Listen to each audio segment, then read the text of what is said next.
Cześć, tutaj Rafał Grabiański z portalu Urania. Witajcie w czwartym odcinku Kosmicznych Rozmów. W naszym podcaście co tydzień usłyszycie, co ciekawego dzieje się w polskim i zagranicznym sektorze kosmicznym.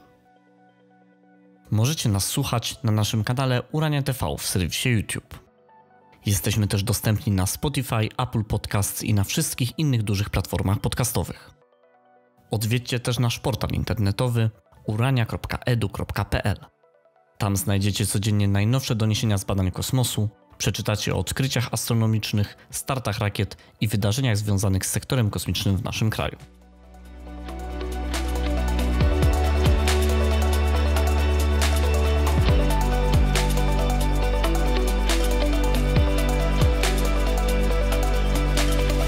Urania. Kosmiczne rozmowy. W Polsce jest coraz więcej miejsc, gdzie można studiować kierunki związane z badaniami kosmosu czy inżynierią kosmiczną. Specjalistów potrzeba w każdej dziedzinie, więc nie musi to być też specjalny kierunek. Niedawno pisaliśmy na portalu Urania o nowym kierunku lotnictwo i kosmonautyka, otwartym na Politechnice Wrocławskiej, na Wydziale Mechaniczno-Energetycznym. Wkrótce rozpocznie się tam rekrutacja, a jesienią zajęcia zaczną pierwsi studenci. Wrocław to zresztą bardzo kosmiczne miasto. Na wrocławskich uczelniach działa mnóstwo kół naukowych bezpośrednio lub pośrednio związanych z kosmosem. Na Politechnice działa na przykład grupa Space is More, która zajęła drugie miejsce w konkursie projektów baz marsjańskich towarzystwa Mars Society. Koło Offroad buduje tam od lat łazik Scorpio, którego kolejne wersje są wyróżniane na konkursach łazików.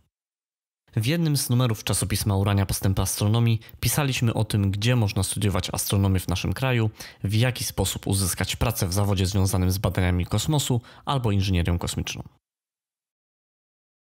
Żeby studiować na przykład inżynierię kosmiczną albo lotnictwo i kosmonautykę, trzeba wyjechać do jednego z tych miast: Łodzi, Rzeszowa, Wrocławia, Warszawy lub Dęblina. Po więcej informacji zachęcam do zajrzenia do archiwum Uranii. Na stronie naszego portalu można bezpłatnie ściągnąć cyfrowe wydania każdego numeru czasopisma aż do 2019 roku. W numerach z 2018 roku znajdziecie artykuły właśnie na temat tego, gdzie można studiować w Polsce rzeczy związane z kosmosem i inżynierią kosmiczną. A może którąś z Was interesuje nie tyle praca w sektorze kosmicznym, co sam lot poza Ziemię i zostanie astronautą? O tym, czy do tego elitarnego grona może dołączyć ktoś z Polski, opowiada 45. odcinek programu Astronarium. Link do tego odcinka znajdziecie w opisie. W skrócie, raczej nieprędko doczekamy się następcy generała Hermaszewskiego. Obecnie jedyne loty kosmiczne, załogowe, prowadzone są w ramach programu Międzynarodowej Stacji Kosmicznej. I sporadycznie swoje kapsuły wysyłają także w tej chwili Chińczycy. Polska jednak na razie do programu astronautów ISS nie należy. Kto wie, może kolejnym astronautą z Polski będzie turysta kosmiczny. Kilka firm rozwija usługi, które za cenę kilkuset tysięcy dolarów mają umożliwić lot suborbitalny i przekroczenie, przynajmniej na kilka minut, umownej granicy kosmosu. W rozwoju takich usług przodują dwie firmy: Blue Origin i Virgin Galactic. Pierwsze loty turystyczne obu tych systemów powinny zostać przeprowadzone w najbliższych latach. W lepszej sytuacji pod tym względem są Włosi. Europejską Agencję Kosmiczną reprezentowało na Międzynarodowej Stacji Kosmicznej w ostatnim czasie kilku Włochów. Niedawno, bo 6 lutego, z półrocznej ekspedycji na stację wrócił Luca Parmitano. W ostatnich latach stację odwiedzali też Samantha Cristoforetti i Paolo Nespoli. Pierwszym Europejczykiem, który w ogóle znalazł się na pokładzie ISS, też był Włoch, Umberto Guidoni. I dziś o udziale Włoch w przemyśle kosmicznym i o tym, jak astronomiczna edukacja wygląda w tym kraju, porozmawiam z Giulią Bassani, studentką inżynierii kosmicznej z Turynu, która w wolnym czasie rysuje myśliwce i pisze książki. W 2018 roku ukazała się jej książka Ad Martem o pierwszych kolonizatorach Marsa. Giulia angażuje się też w astronomiczną komunikację. Aktywnie prowadzi konta na portalach społecznościowych, Twitterze, Facebooku i Instagramie. W rozmowie poruszamy temat edukacji, jej książek, tego skąd wzięła się jej fascynacja kosmosem i jak komunikacja o nauce powinna współcześnie wyglądać. Rozmowa jest w języku angielskim i nie jest tym razem tłumaczona. Dla obojga z nas nie jest to jednak natywny język, więc mam nadzieję, że rozmowa nie powinna być trudna w zrozumieniu dla tych, którzy choć trochę ten angielski znają. Tyle teraz ode mnie, nie przyciągajmy więc, zapraszam do wysłuchania.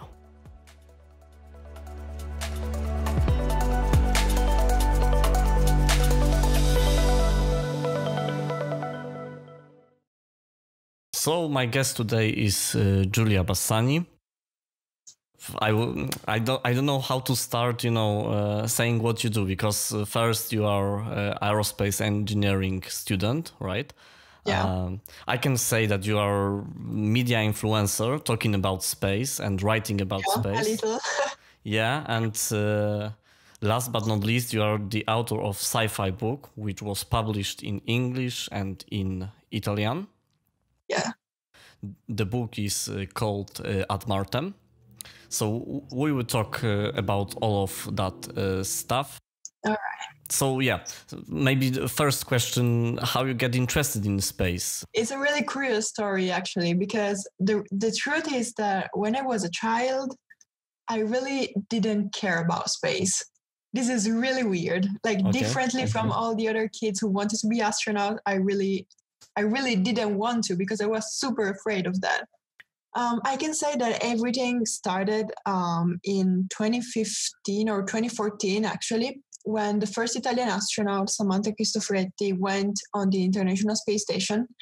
And that was the first mission, the first ever space mission that I followed entirely from the start to the end. And in that moment, I actually realized what it actually meant to be an astronaut as a job, like what astronauts do. And I instantly fell in love with that. I realized that was my path, what I wanted to do. And so since that moment, I've tried to do everything in my power, everything I can to get the selections ready. Okay, that's pretty fascinating. That one event in your life, like seeing one thing, makes you like changes your entire career. Yeah. I can say career because yeah.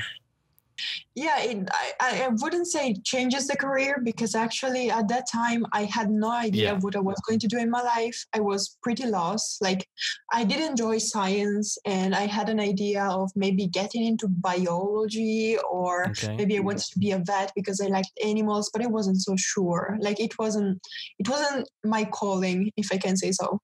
Then I discovered aerospace engineering, and I said, oh my God, I can study how to build spaceships. This is so cool.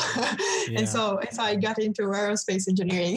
So I used the wrong word, because it's this is the age that actually you have maybe not have to decide, but it's difficult to change that later. You know what I mean? When you get into something, then you just go with that, or sometimes your entire life. So it's Yeah, I know what you mean. Yeah. I know what you mean, but actually, one should still be able to change the road they've taken if they don't feel like it's entirely theirs. Sure, because It's hard. Probably the situations like there are the kids of, I don't know, doctors or people with so-called prestigious professions, that their parents want their kids to be also the lawyers or doctors. Yeah, I know. And that's difficult because in that age, when you go to the high school and you go for biology, for example, it's difficult to decide in that age what you want to do actually, right? Yeah, my mom wanted me to be a doctor. Okay. But I wasn't interested in that kind of career. Yeah, and that's good. What you say, that you should be able to change it whenever you want, even if you have whatever age. Courage. Yeah, it takes courage, but I think it will be worth it. Yeah, that's true. Okay, so we know now how you got interested in space. Yeah. So what about this book that you have written, Ad Martem? It's about building Mars base and making actually people interplanetary species, right? Yeah, more or less. So I have to start saying that writing has always been a passion that I've had since like I was a child. Like when I first learned how to hold a pen in my hand, that's when I started writing stories. Like I'd always had a thing for storytelling and expressing myself through stories, through characters and adventure and so on. And like writing a book had always been one of my biggest dreams. And I have to say that Martem 12 is the first novel that I published, but it wasn't the first that I wrote, like, because I have written actually 2 other novels, but I never published them because like reading them now that I'm 20 years old, I'm like, okay, those are really embarrassing. I don't want to see them anymore, but whatever. So Ad Martem 12 is the story of the first human beings ever born on planet Mars. And I wrote it after taking part in a space contest, which was an engineering space contest, on the occasion of which I had projected an autonomous space base on Mars. It was a design of a base on Mars, like a scientific project that I had developed. And so at the end of that contest, I started wondering, like, what if there are actually people inside that base? What if there are teenagers, maybe, because I was like 16 years old, 17 years old at that time. So I started wondering, okay, what if I was born on Mars inside that base that I had projected? And so this is like the spark that brought me to write that story. I wanted to write something where the characters were people, where everybody, like guys or anyone, could find themselves. And that it could be something that could entertain and at the same time teach something about spaceflight. So that's why I made it as more scientific, realistic as possible. I read reviews about it, and what is the most positive reviews are about that it's it's technically correct. Like it's not only fiction. It's really for people in your age. It's really great to write such detailed story. Yeah, but I think that's because I had taken part into this space contest for which I had really studied a lot about Mars and human spaceflight, and so I had all this knowledge that I didn't know where to put anymore after the contest. So I said, "Hey, why don't I put it all into a book and teach people basically?" Yeah. And that's also the thing that. People, when they, because I saw a lot of contests that are about making colony on Mars, and there was one team that won such a contest in Poland, and what they did, they make some assumptions about children and young people at this base, and it was very positively perceived at this contest. So I think it's not that obvious to have this idea in mind, to think about this, because most people, if they talk about colonizing, they think only about adults. They don't think about being born there. Yeah, well, so that's. If you think about it, that's something that will have to happen eventually. That's as a correct. Step of colonization. The problem is, like, scientifically speaking, we don't know if that's actually possible or healthy for both the parents and the children. That's true. It's a mystery.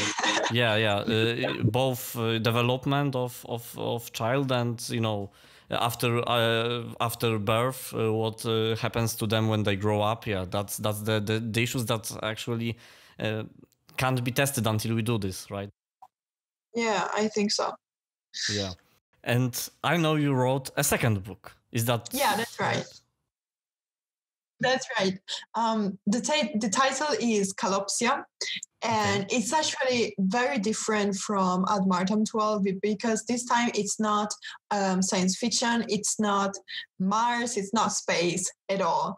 Okay. We're on Earth, and it's really an action story, a love story maybe too, with adventure, and it is set in a military setting, where the protagonist is a girl that becomes a pilot.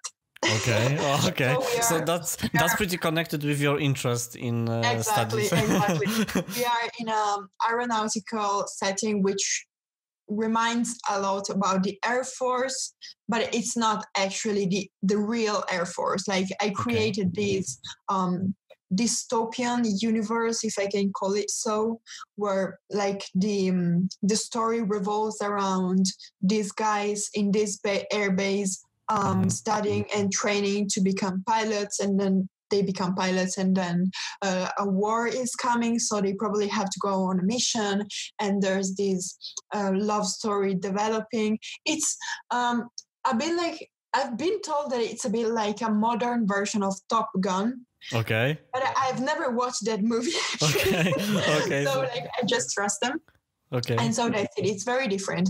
But I promise that my next book won't be either space and either airplanes. I'm done with that. Okay. Yeah, because I wonder whether this book helps you at your studies, because you mentioned that it's a lot of aerospace. So you put there some details about aircrafts and all that stuff. Yeah, some details, yes, but like not too much. Like. Okay. Just enough to make it sound realistic. Okay. And that's it. Okay. But like I did put into like my passion for aircrafts and for flight and for military jets. Yes, that's what I thought, because I saw you started smiling when you mentioned that it's set on with aerospace stuff. So yeah. Yeah. Yeah. Okay. Maybe let's talk about science communications, because you seem to be pretty active. I know you from Twitter, so that's how I know you. I think I saw some Twitter from Luca Parmitano, probably, or another Italian astronaut, but probably from Luca Parmitano, and that's how I followed you on the Twitter. But I think you have all social accounts also on Facebook, Instagram. So I can say that I'm more active on Instagram, actually, more than Twitter. Okay, yeah. So we can say that you make this science communication through social platforms. How, in your opinion, it should look like in 21st century? Because all this misinformation that we have, a lot of stuff. It's difficult to promote and sell things that are not stupid. Yeah, I know what you mean. So I have to say that actually I've started science communication as like posting on social media things that I liked or cared about, which were casually, I could say, science and space related. And so like I started it by sharing pictures of nebulas or galaxies and explaining what they were. And so eventually it turned it into space communication. What I would say space communication should look like in this century is that like science communication is done for people who can listen, and it has to follow people where they are. So it's not the people who have to follow the science communication, if that makes sense. Mm-hmm. So basically, I think that social media, social networks like Instagram, like Twitter, where there are a lot of people, they are amazing places to share knowledge, to share science, because that's where people spend a lot of time, unfortunately or fortunately. Depends on who they follow. Yeah. And so I think that that's a great way to reach many people. And the best thing is also when science communication, at least in my opinion, is made fun, because like people love laughing, people love memes. And so like, for example, when science is turned into memes, then people love that. And I think that's great. That's also what I try to do. I was to ask about science communication in Italy, if people are interested in space, how it looks like. Because, in Poland, we don't have any astronauts. We belong to ESA for 8 years now. And people are not very, in my opinion, very aware of what's happening. They don't even know that the companies exist that make some space things, like, you know, parts to the satellites or even to some NASA or ESA missions. So how it is like in Italy? So it's a bit complicated to answer this question from my point of view, because since I'm into this field, I'm obviously surrounded by many people who love space just like me, and so it looks to me that there are many people who know and love space and science and astronautics in general. But then actually when I face the reality of the rest of Italy, of people who have nothing to do with space, then there is really, I see that there's a lack of knowledge and awareness of what is going on. They're like, well, now astronaut Samantha Cristoforetti has become pretty famous since she's the first Italian woman going to space. So she's pretty popular. But like, for example, when Luca Parmitano, that is Italian astronaut, he was the commander of the space station. Like, I don't know how many people in Italy exactly knew that. But like, I'm sure that many people didn't. And I think this is a problem. Also another example is that like the future Artemis missions by NASA, which are super important because, wow, we're going back to the moon. Crazy. How many people in Italy know that on the first rocket that is going to the moon, there is going to be a satellite that was built in Italy, and it is an Italian project, and it was built like here in Turin where I live. I'm sure that nobody knows that. Apart me or who's in the field and who works on it. And I think this is a real lack of awareness. Maybe you remember from school, how is it like with the science subjects? You have physics and astronomy together as one subject? We don't have astronomy at all. But it's under physics, I guess, like in Poland. It's not called, you know. So actually, from what I can recall from high school, we had done some astronomy, but as involved in science. Like science comprehended also some astronomy, but like I did it for a couple of months at the second year, and we talked about the solar system, and that was it. Then we have never focused on space again anymore. Like so there's math, there's physics, there's nothing focusing on space. Then I was lucky enough to have a physics teacher who was very passionate about space personally. And so he talked to us a lot about space missions and everything. But I think that if a physics teacher isn't into space at all, then those students will really lack of something. Because it's not really an important subject like math or others. So about the things that you said that Artemis missions excite you because we are going back to the moon, and I think a lot of people will be excited by that. What else excites you these times, like with space related things?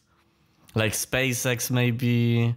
So, like, of course, I admire SpaceX and Elon Musk's work, but I'm not that kind of person that obsess over it. Like, you don't go with shirts with SpaceX Falcon 9. Yeah, I'm not that kind of person. Like, sure, I admire it. Elon Musk is great. I would like to be like him. He's brilliant. He always has a solution, and that's great. And I think that if we're going to Mars, it will be thanks to him. But I'm not like the big fan that never misses a launch. Or what I'm afraid about SpaceX going to Mars is that if Elon Musk actually makes it to Mars first, then that first mission will be probably entirely American, again, with American astronauts. And I'd rather think or imagine a first mission to Mars as a collaboration of many different countries. I think that will make a difference. Yeah, that could make the difference. And that's also my doubt about, the entire Artemis program, because they say, of course, we will have these international collaborations, but it's not like, Europe is going together with United States. It's rather than US is leading and they invite, the other countries. So that's also a little bit, not... I think that mission will be probably mostly American. At the beginning, at least. Yeah, at the beginning, Maybe later there will be like International Space Station when it's really collaboration between a lot of nations, like Europe, Canada, Japan.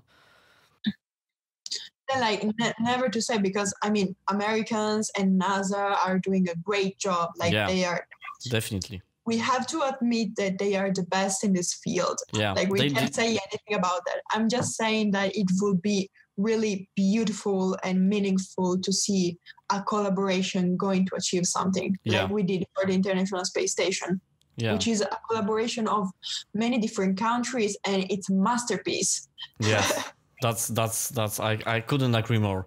Yeah, and okay, so speaking of Mars, would you go to live there? Because there are a lot of events that people ask, the audience, who will go to Mars, and not many people raise their hands. So I would love to go there on an expedition, on a mission, and then come back. Yeah, okay. I wouldn't want to spend the rest of my life on Mars, honestly. But anyway, that's not going to happen. If someone still thinks that it's possible to have a one-way trip to Mars, that's not possible. The missions to Mars will necessarily have a comeback, because how can you even imagine it? Like, you can't take a person to Mars and leave them there. You have to keep that person alive, and that has a cost. And the cost is really high. So you can't imagine of leaving someone out there alone and just leave them there. And you know what I mean? Yeah, I know what you mean. And that could motivate people actually if they have ability to go back, right? If they don't have this ability, not many people would agree on such a mission. But you never know, right? There are some crazy people. But So I think that the first missions to Mars actually won't be very different from what are the missions to the International Space Station now, for example. I think there will be a go and a small stay and then return, and I think that will be it for the beginning, because maybe they will have to also build a station on the surface, and they will take time and many missions also. So I think when we will have a settlement on the surface, then maybe missions might be a little longer. But I think that at the beginning we will still have like missions of the kind of on the International Space Station. Yeah, that's how I also see this. Okay, so that is the question that excites me the most about your visit in Guyana Spaceport, because I really want to go one day to see the rocket launch, no matter what it is. It can be Antares, Falcon 9, or Ariane 5. And okay, so how was it? how is it to see? You saw the rocket live? Like the launch of the rocket, right? Yes. Like, we first got a closer look of the rocket, and then we were like a couple of miles away from where we watched it. And I was outdoors, and it was like right in front of me when it happened. But it was really, really far, but I still saw the small rocket in the distance on the horizon. It was super cool. But like, the craziest thing about watching a launch in French Guiana, in my opinion, is the jungle and like the landscape and the view and how that country is, because it's incredible. Like, you see the small rocket, and between you and the rocket, there's jungle, trees, wilderness. it's so crazy to see this contrast between the super advanced technology and like the simplicity of the people living there and the wilderness and everything. That's something that I will never forget. Okay, that's pretty interesting aspect. I never thought about this thing, because I know it's So I know the location of the spaceport, but I never thought that it could be But now when I think about it, yes. Yeah, it's something that really touched me. Then of course the launch was something crazy. Like, it was the first launch that I had ever watched it, and it wasn't absolutely anything that I expected. Like, it's completely different than from the videos, because like when it lifts off, like, it has such an intense light that I was struggling to keep my eyes open. Okay. And I wasn't expecting that. It was so cool. And then well, of course, the noise, the sound, it's something.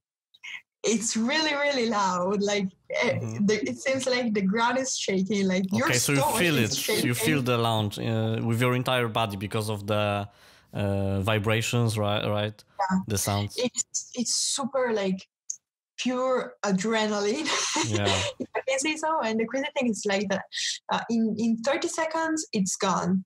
Like, it was cloudy, so it went past the clouds and I couldn't see it anymore. But like, so quick, and it still amazes you. Like, even though I study aerospace engineering and I know how it works, and I know that it works, but it's still mind-blowing to see that actually happening. To see this so big mass actually launching, right?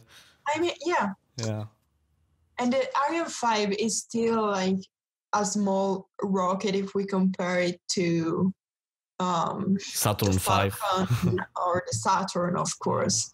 So I can't imagine how it will be like to watch a Saturn V launch, but like, I was already amazed with this Ariane 5. Yeah. So you crazy. Definitely want to go for another launch one day. If I have the occasion, sure, would love to.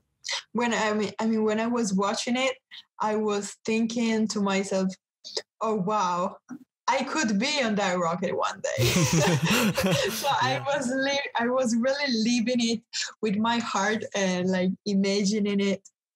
Yeah, because when you say it's adrenaline when you see this, outside this rocket, but what if you sit on top of it? That could be even more exciting. Yeah, the most beautiful thing was really thinking, wow, I'm working for this. One day I'll be working for it or working on it myself. Yeah, or on something that is launched. On that. Yeah. Okay, so maybe tell me more about your studies. You study aerospace engineering. If you could describe in few words, what is it about? So right now I'm at the third year of Bachelor of Aerospace Engineering, and describing it in very few words, I would say math, physics, and problem solving. That's a mix of all these things, basically. The first 2 years were very, very general. We didn't really see much about space at all. We started seeing something more in the third year with some more specific subjects like aerodynamics and propulsion, which was super cool. That's my favorite subject. Okay. Then now we're doing flight mechanics. That's what I'm following right now. And like onboard systems. But like what we're focusing on, it's more like airplanes, more than space, because it's called aerospace. And so there is this aeronautical part that is really prominent. And I don't know if it's just Italy or if it's just my university or what, but anyway, we're really focusing on airplanes. And I would have never said that at the beginning, but right now I'm really also growing passionate about airplanes too, and in particular fighter jets. Okay. They're super cool. And so yeah, for the next year, I will start the two master years, and I will have to decide a specialization, and I will have to choose, and I'm still unsure what to pick between propulsion systems and space engineering, because like space engineering will really focus now more on space and how to design space missions and how to design space vehicles and all that stuff, while propulsion systems would focus more on propulsion system, of course, but it will be like probably 70% airplanes and 30% space. Okay, so that's like, a tough decision to make. So it's hard to decide. But like now I also like airplanes a bit. So I don't know, it's a hard choice. But even though if I'm going to end up studying airplanes, even if it's not space, like that wouldn't worry me too much, because anyway it's still flying stuff. Yes, and you can no still if it's on the atmosphere, above the atmosphere, you know. Yeah, so you can still find a job definitely after this thing. And then like that wouldn't change anything about my ability to apply to astronaut selections, because anyway what's necessary is to have a degree in either engineering or science or it's fascinating, because when I prepare articles about ISS and new astronauts that are coming to the International Space Station, it's so inspiring to see the biographies of these people. It's amazing how many things they do. You know, every astronaut. That's the goal. Yes, that's really, you know, mind blowing. How you can make so many things in your life. That's right. I saw the biography of an astronaut, American astronaut that's been recently selected, and he's like 26, 28 years old, I don't remember, but really, really, really young. And he's like a military pilot and a doctor, and he's been to the North Pole or something like that. I don't know, very crazy stuff. Yeah. It's mind blowing. How can you do that? Yeah. I mean, I'm trying to do that too, but like. Yeah. So you are saying that your maybe like your life goal, I can say that, is be astronaut. Biggest goal, biggest and craziest goal. Yeah. Yeah, that's really. I keep my fingers crossed for that. Thank you. Okay, so any sci-fi that you read and would like to recommend, because we are living in hard except your book, of course, because we recommend your book, but what else? Oh, thank you. Well, I can't help but recommending the two books by Andy Weir.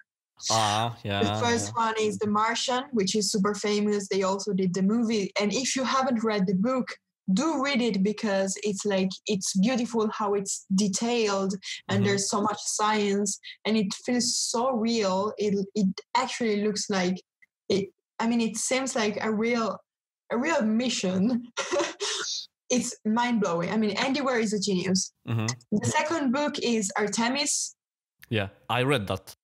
You read this that? One? Yeah. Good. That I love that one, because like you really feel how genius Andy Weir is. That's so crazy. I mean, it's like in that book he solved the entire economy of the problems of a city on the moon. Correct. That's crazy. Those two are my favorites that I would recommend. You are probably besides fiction, you probably now are overwhelmed by the books from aerospace engineering, right? So probably. Yeah, I don't have a lot of time to read lately. So maybe you have some advices how to make your stay at home, more entertaining with space-related things. Because I follow your social accounts, and I see that I can take a lot of inspirations from that. So what do you do in the? So I think that this quarantine should be taken as an occasion to have a lot of free time that we usually don't have, and like very often we have so many things that we would like to do, but that we don't do because we're like, oh, I don't have time for that. Well, now you do have time for that. So do that thing, learn that new language, study about that, read that book, watch that film. There are actually so many things that could be done. And still, I know that it's hard to deal with boredom and laziness, because sometimes it gets at me too. And it's hard to handle that. But I mean, that's okay. I think it's okay to have some days off. Sometimes it's okay to be bored and just lie on the bed or something. Yeah. If I can still say this, is that this book is out only in Italian right now, but I'm translating it, and it's going to come out in English as well in a month, I hope. Okay. So soon. So So just wait a second. So you translated yourself, or? Yeah. Okay. Yeah, I translated it myself, just like at Martem 12, because giving it to a professional translator, that would have been like super expensive. Okay. Anyway, not something I can afford. So I didn't let that stop me, and I did it myself. Okay. So that's a lot of work, I guess. But also with translators, it can be like they won't put the technical details correctly. At Martem, you had full control for that, right? Exactly. Yeah. My guest was Giulią Bassani. Hope I pronounced that okay. That's right. Yeah, and I will call that I will say that space influencer, doing a lot of stuff and wants to be an astronaut one day. Thank you very much. Thank you for having me. To tyle w tym odcinku podcastu. Tradycyjnie zapraszam do odwiedzenia naszego portalu urania.edu.pl. Tam codziennie wieści z badań kosmosu i działań w polskim i światowym sektorze kosmicznym. Pamiętajcie, by zasubskrybować nasz kanał Urania TV na YouTube. W ten sposób nie przegapicie żadnych nowych odcinków naszego podcastu i innych filmów, które publikujemy. Polubcie też profil portalu Urania na Facebooku. Do usłyszenia.